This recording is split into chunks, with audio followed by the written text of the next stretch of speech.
All right, everybody. So we got two new chords, F and G, and as we were talking about there, G tends to be where it gets a bit tricky.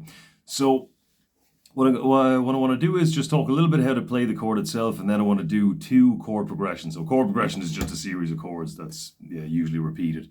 Okay, so first one is gonna be the F. So basically, F is second fret, top string with your middle finger, just like A minor. And then in addition to that, you've got your first finger, first fret on the third string down. Okay, so and as usual, make sure everything is kind of curved over this way, more or less, standing straight up on the string, very tip of your finger. And as I was saying as well, if you do that and your nail is preventing you from really straightening up, like your nail is hitting the timber on the fretboard, might want to think about shortening. So, okay, so then coming over to G. So G is first finger, second fret on the second string down, middle finger, so you got to do this turn. So where your palm is kind of facing the body of the instrument, so that way your two fingers line up a bit better because they're both on the same fret. If you come in like this, it'll look more like that and you won't be able to get the first finger up far enough. So just turn it over and you've got those two there standing right up, and then carefully put your third finger between the two of them, one fret above.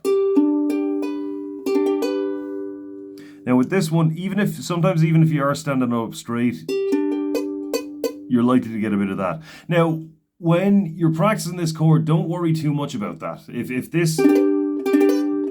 that's all you're getting, that's fine. That'll still function as a G chord for now.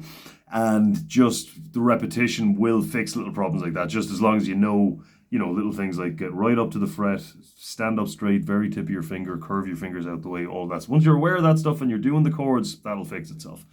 Because it's the movement pattern going from one chord to the next chord. That's what takes the practice. Well, the bulk of it anyway.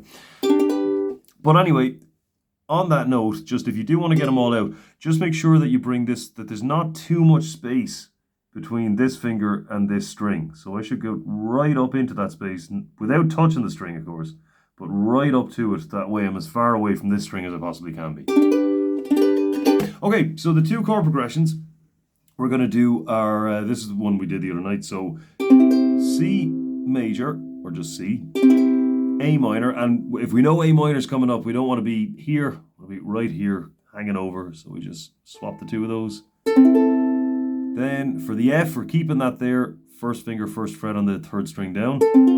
And then from the F, and just have a look at this movement pattern, because this is what you need, this is what needs to happen automatically without thinking, and obviously you do that by repetition. So we're going to turn it over. See the way there's a kind of from F to G, there's a kind of a rotation. Bringing the elbow out a little bit, maybe just to help that along. And there it is. So for now, you don't have to worry too much about rhythm, because we don't want to be distracted by the rhythm when we're trying to get these movement patterns down. So C, A minor, F, turn it over for the G. And then for the C again, this one just jumps down a string and we're back.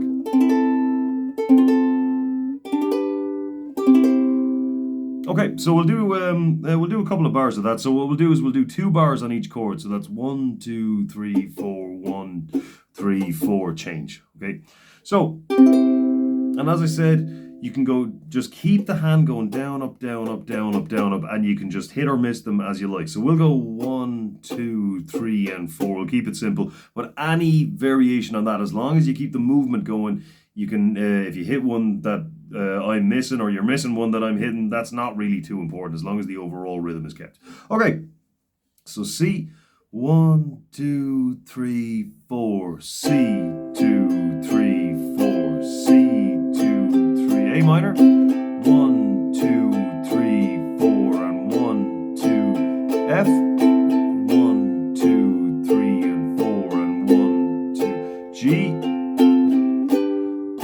3 and 4, and 1, 2, 3, 4, and C, 3, 4, 1, 2, and 3, and 4, A minor, 2, 4, 1, 2, 3, 4, F, 1, 2, 4, and 1, 2, change nice and early for the G, 2, 3, 4, 2, 3, 4, and C. Okay, so And that's another thing as well. Change nice and early, right? As I say, it's always important. It's much more important to be on time for the next chord than it is to hold on to the previous chord all the way through. And you can change very early if you like, and take your fingers off, put them back on again, and this just keeps going.